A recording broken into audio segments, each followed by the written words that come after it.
It's 3 a.m. You're lying in bed, wide awake, yet your body is exhausted. Your heart is beating just a little faster than it should be. And your mind is racing. You're replaying that conversation from dinner yesterday. Should I have said that? What do they think of me? Or maybe you're worrying about next week's presentation. What if I choke? What if everyone realizes I'm an imposter? This is overthinking. It's like having a committee in your head that argues relentlessly, but never makes a decision. And here's the cruel paradox. The harder you try to think your way out of it, the deeper you sink. The more you analyze, the more paralyzed you become. Why does your brain do this to you? In this video, we're going to expose the surprising truth about why traditional methods for stopping overthinking fail. We'll dive deep into the neuroscience of rumination. And most importantly, I'm going to give you a 5-step, evidence-based blueprint for escaping what I call the cognitive quicksand. And pay close attention, because there's one specific type of thought that turns normal thinking into toxic overthinking. And you're probably doing it right now. Welcome to Psych Blueprint.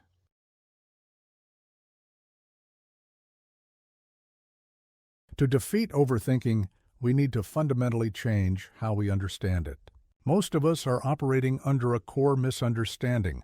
Let's call this the old paradigm. The old paradigm assumes that overthinking is a thinking problem. It assumes that if you just find the perfect perspective or use enough willpower, you can force your mind into silence.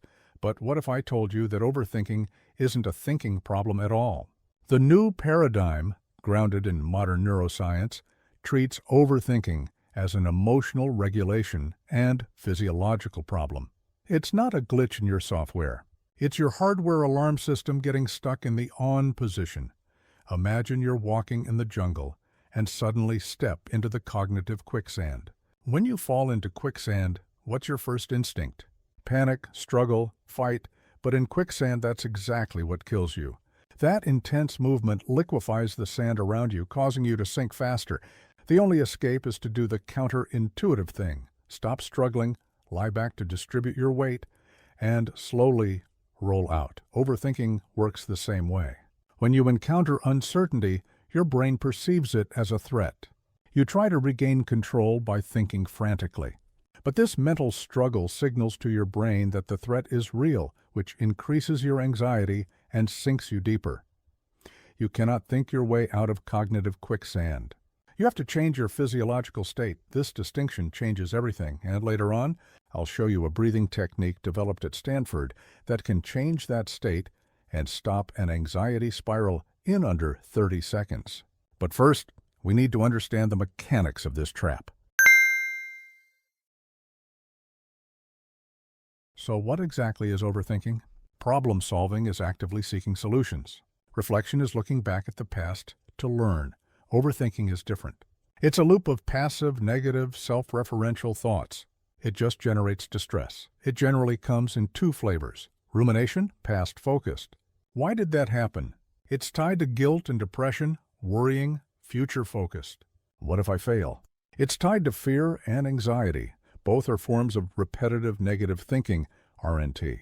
Fundamentally, it's your brain attempting to solve the problem of uncertainty, a problem that cannot be solved by thought alone. Why does our brain do this?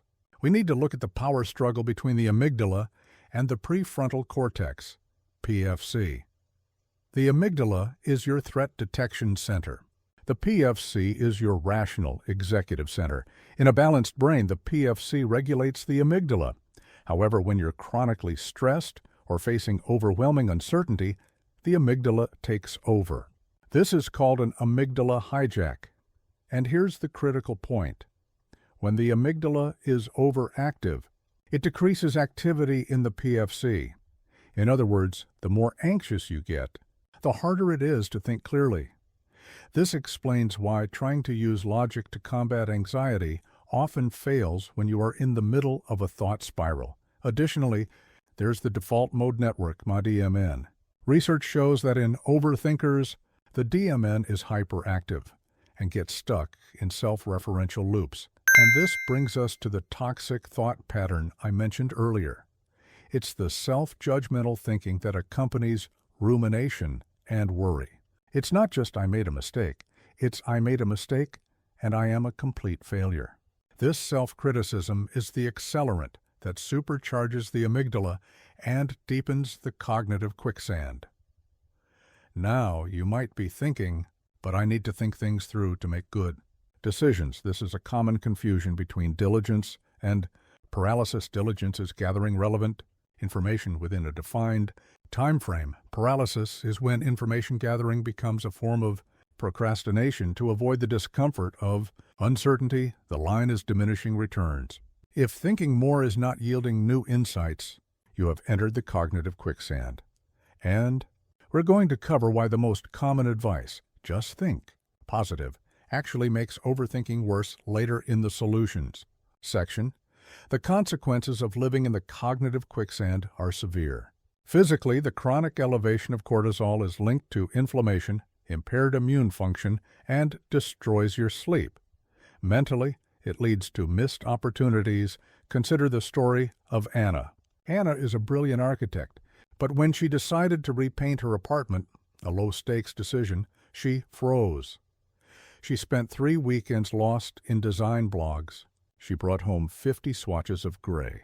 She stayed up late creating digital mock-ups. She wasn't just picking a paint color. She was trying to optimize her future happiness and avoid all future regret. The uncertainty felt intolerable. Her intelligence, instead of helping her, became weaponized against her. Eventually, she was so exhausted that she gave up and kept the old paint, feeling defeated. Now that we understand the trap, it's time to learn how to escape. Welcome to the blueprint. Remember our new paradigm. We can't think our way out. We have to change our physiology and our actions. Strategy 1. The somatic shift. Calming the hardware. If overthinking is caused by your alarm system getting stuck, the first step is to manually reset the system. You need to signal to the amygdala that you are safe using your body. This is where that powerful breathing technique I mentioned comes in. The physiological sigh. This technique has been studied extensively by Dr. Andrew Huberman at Stanford. Here's how to do it. Take a deep inhale through your nose. Then, before you exhale, take another short inhale through your nose, a double inhale. Exhale slowly and extendedly through your mouth, emptying your lungs completely. The extended exhale activates the parasympathetic nervous system, slowing your heart rate. Just 2-3 cycles can calm your nervous system within minutes. The second somatic tool is grounding. Try the 5-4-3-2-1 technique. Identify 5 things you can see, 4 things you can touch, 3 things you can hear, 2 things you can smell, and 1 thing you can taste. This forces your brain to shift from the DMN to external focus. Strategy 2. The cognitive reframe, changing the lens. Once your nervous system is calmer, you can change your relationship with uncertainty. A powerful tool for this is the zoom out technique, also known as the 10-10-10 rule. When you find yourself obsessing over a decision, ask yourself, how much will this matter in 10 minutes, in 10 months, and in 10 years?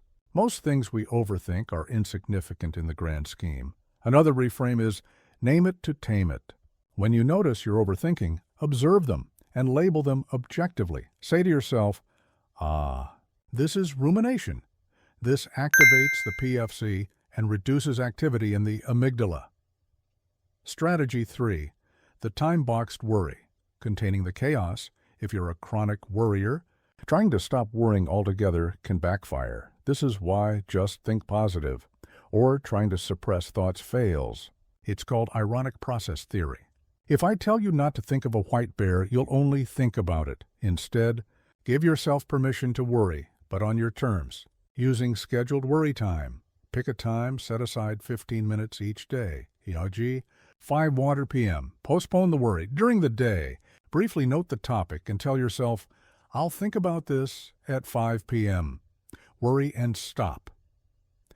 When 5 p.m. comes, worry about those things. When the time is up, stop. This works because it breaks the habit of all-day worrying and teaches your brain that you are in control. Strategy 4. The good enough. Decision, embracing imperfection. A huge amount of overthinking is driven by perfectionism. This leads to analysis paralysis. To combat this, we need to shift from a maximizing mindset to a satisficing mindset. Maximizers try to evaluate every possible option to choose the very best one. They often feel worse about their decisions. Satisficers define their criteria and choose the first option that meets those criteria. They are generally happier. To apply this, identify low-stakes decisions. Most daily decisions are reversible. Limit information. Put a time limit on research, e.g., 30 minutes, choose and commit, accept that it is good enough. Strategy 5, the action imperative. Breaking the loop, the final strategy, is the most potent. It's the action imperative. Overthinking is a state of paralysis. The best way to prove there is no threat is to take action. Action creates clarity. When you are stuck deep in the cognitive quicksand, do anything constructive, no matter how small. If you're obsessing over a large project, write one sentence. The principle here is motion changes emotion. Don't wait for clarity to act. Act to create clarity. Overthinking is not a personality trait you are stuck with forever. It is a mental habit, driven by a dysregulated nervous system, trying its best to protect you in an uncertain world. We've seen that trying to fight the cognitive quicksand with intellectual struggle only sinks you deeper. But the new paradigm offers a way out. By understanding that this is a physiological and emotional issue, we can apply the right tools for the job. You have the blueprint now, the somatic shift, the cognitive reframe, time-boxed worry, the good enough decision, and the action imperative. The journey to inner peace isn't about eliminating negative thoughts entirely. It's about changing your relationship with them. You are capable of achieving that proactive calm. It takes practice, self-compassion, and the courage to act instead of just think. Now, I have a question for you. Which of these strategies resonated most strongly with you? And how are you going to implement it this week? Let me know in the comments below. If you found this video valuable, hit the like button and subscribe to Psych Blueprint for more evidence-based blueprints to master your mind. Thank you for watching. And remember, clarity comes from engagement, not contemplation.